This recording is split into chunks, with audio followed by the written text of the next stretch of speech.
Hi guys, I'm super excited about this week because I love the practice of personal injury law. I used to do it for one of the biggest plaintiffs' law firms in town, and it was really rewarding because we were helping people who were extremely injured get some of their, well, not some of their, but all of their medical expenses paid, lost wages, all sorts of things. So I'm excited to share this with you, and it is not an easy topic, so I've given you an excerpt from my textbook that I wrote about personal injury in case you're not getting enough from our regular Bevins textbook.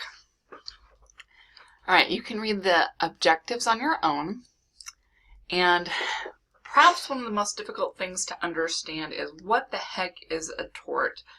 A tort is personal injury. It's something like a person injures themselves in a car accident. They slip and fall down a flight of stairs. They have a workers' compensation injury. But it's also kind of amorphous in that people can have injuries due to nasty comments made about them, like defamation or a libel. And there's always something new coming out in tort law, and this is what I love about it so much. One of the big things that's kind of more recent coming out in tort law is negligent referral. So if I refer somebody to you and they do a crummy job, can you sue me for that? Well, the law says probably yes, which really sucks for whoever is doing the referring, and also it stinks for students that want jobs and that sort of thing. I think most of your professors will still give you a good reference, but it's just something to realize and think about that is happening and emerging in tort law right now. Okay, so I've given you some other examples of personal injury torts. And, you know, in some of my other classes, I have them watch the Hot Coffee documentary on torts because there's all this negative publicity about torts in the law. One of them is medical malpractice and how much should somebody be able to get against their doctor if they're injured. And a lot of states have caps of like $250,000 on punitive damages. Now, I know that sounds like a lot, but when we have somebody severely injured, you know, costs can be very expensive. All right, so one of the headings under torts is intentional torts, and there has to be some sort of intent to cause an action. Right. And I've given you 3 of the definitions of intent. The intent's one of 3 things. Okay, you want a result to happen, you have the purpose to bring about a result, or you know with substantial certainty that a result will happen. So one of the things that, you know, is, do you know with substantial certainty something's going to happen, is if a person drinks a bunch and gets into a car, they know with substantial certainty that it is likely that they can cause an accident. All right, so we have elements of the major intentional torts. We have assault, battery, and false imprisonment. False arrest is only when the cops detain somebody illegally, and this has been happening a lot more with all the news. Stories anyway, we're getting to be more cognizant of that happening. All right, assault.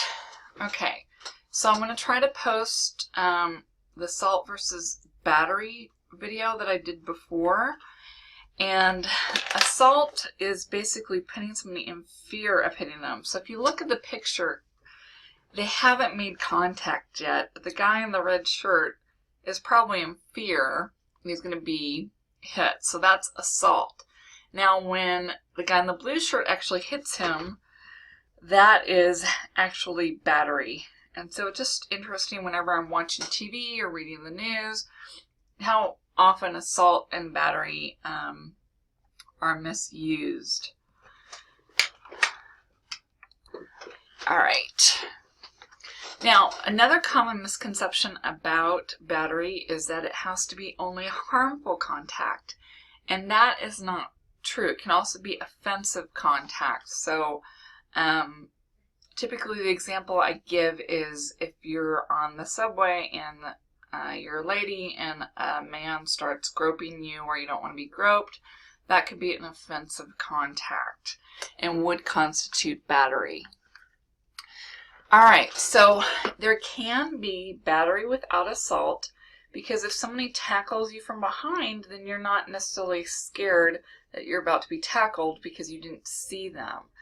But usually there's going to be assault and then battery, because somebody's going to see someone coming towards them and be in fear of being hit or harmed or offensively contacted, and then actually have that happen to them. Okay, so false imprisonment, most of the time, department stores, shopping places, they really want to have a slam dunk case that somebody actually did shoplift. So I used to be one of the attorneys for Target, and sometimes if I was in the store, they would ask me to come over and kind of give them, you know, my legal opinion on whether or not somebody could be convicted of shoplifting. And it's just really important to have a slam dunk case, because there have been so many lawsuits over customers being detained for allegedly shoplifting, and then there's absolutely not enough proof that they did shoplift and nothing was found on them. So then they can sue the store for a lot of money for false imprisonment. All right, negligence is not intentional. It's basically an accident. It has 4 elements. Everybody owes a duty to another person, up to other people to not injure them, and then they breach that duty, cause an accident to somebody, and that person has damages. Okay. All right, so one of the things that I do in my textbook that your Intro to Law book doesn't do is I go into a lot of medical terminology, and I have a bunch of diagrams and acronyms. And if you're interested in personal injury, it's a great thing to do. It's very helpful if you do have some sort of medical background. And if you do have a medical background, it's an area of law that you might want to think about going into.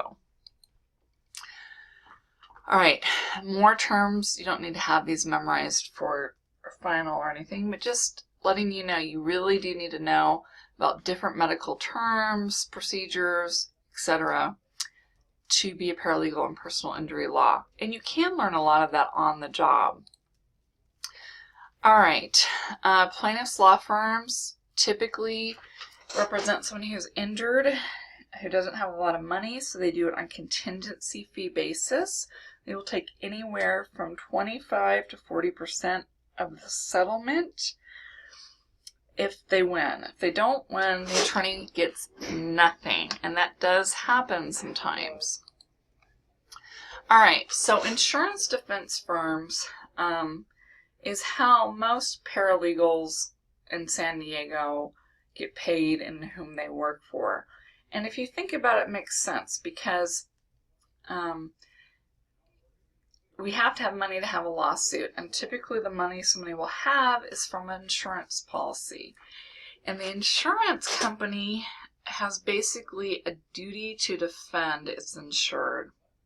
What this means is if somebody has a party at their house and they invite people over and there's an accident at their house, then they could be sued, and also their homeowner's insurance could be brought in, especially if they don't own a lot of equity in their home. The homeowner's insurance would need to provide an attorney to defend that homeowner that they insure. Now, the attorney is paid for by the insurance company, but actually works for the homeowner. And this is how most paralegals, at least beginning paralegals, get jobs in this town is there's a ton of insurance defense work. So it's just something to think about. All right, here's some examples of all the different types of insurance. So you can see there's a bunch I haven't even included as well, like boaters insurance is actually quite a big thing in San Diego. Personal watercraft insurance, like jet skis, that sort of thing. So there's a ton of insurance defense work here. All right, products liability. I want you to actually go to that extra material I gave you and read about it. But there are three major parties in products liability. There's the manufacturer who made the product, there's the seller who's selling it, and then the person who actually ends up using the product. And they may or may not have paid for that product. It might have been a gift, all different reasons why they could have gotten it without paying for it. All right, there's three major types of defects in products liability. So you have a defective product. So, for example, you go to your light switch, and every time you turn the light switch on or off, it gives you a small jolt of electricity. That would be a defective light switch. So there's three major defects. There's a design defect, and that is all the products have been designed in a poor way. Manufacturing defect, which means that somewhere along the production line, something happened so that these specific products or specific product was manufactured incorrectly, or there is a warning defect. And this is why you see all the absolutely ridiculous warnings everywhere. I love every time I go and get my coffee, it says on the coffee cup, caution, contents might be hot. And it's like, okay, yeah, but there's been so many lawsuits about hot coffee and all sorts of other different types of products not having sufficient warning labels that the warning labels are kind of like ridiculous at this point. All right, I apologize for talking so fast, but as you know, we only get 15 minutes on Screencast-O-Matic, and I do want you to read your malpractice portion. It's only 2 pages in that additional material I gave you. And malpractice is basically, medical malpractice or even legal malpractice is basically dressed up negligence. And so a medical doctor has the duty to act towards his patients like a regular, reasonable medical doctor would. They breach that duty.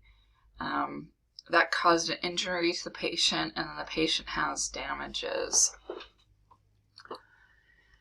All right, a ton of new lawsuits have been coming out because of informed consent over the last 5 to 10 years. Informed consent is the patient having all the information necessary to make a decision whether or not they should undergo treatment, such as maybe a surgery. So, one of the big areas where this has been coming out is in cancer. If the patient had known they could have had surgery and that would reduce the likelihood of the cancer spreading, can they sue about that? And the answer is, in fact, yes. So what are you entitled to know as a patient? Typically your diagnosis. What are your treatment options? Discussion of that treatment, what's going to happen, how much pain, the side effects, are there Western medicine alternatives. Usually they don't have to give like Eastern medicine alternatives as well, although that's slowly changing. How long does a person have life expectancy if they don't have the treatment? If the doctor has an interest in the surgical center where this is going to happen, etc. All right, lastly, don't forget your questions. These help you review for the final, and I've given you 2 from your additional reading. All right, any questions, comments, and concerns, feel free to email, call, Skype. Bye.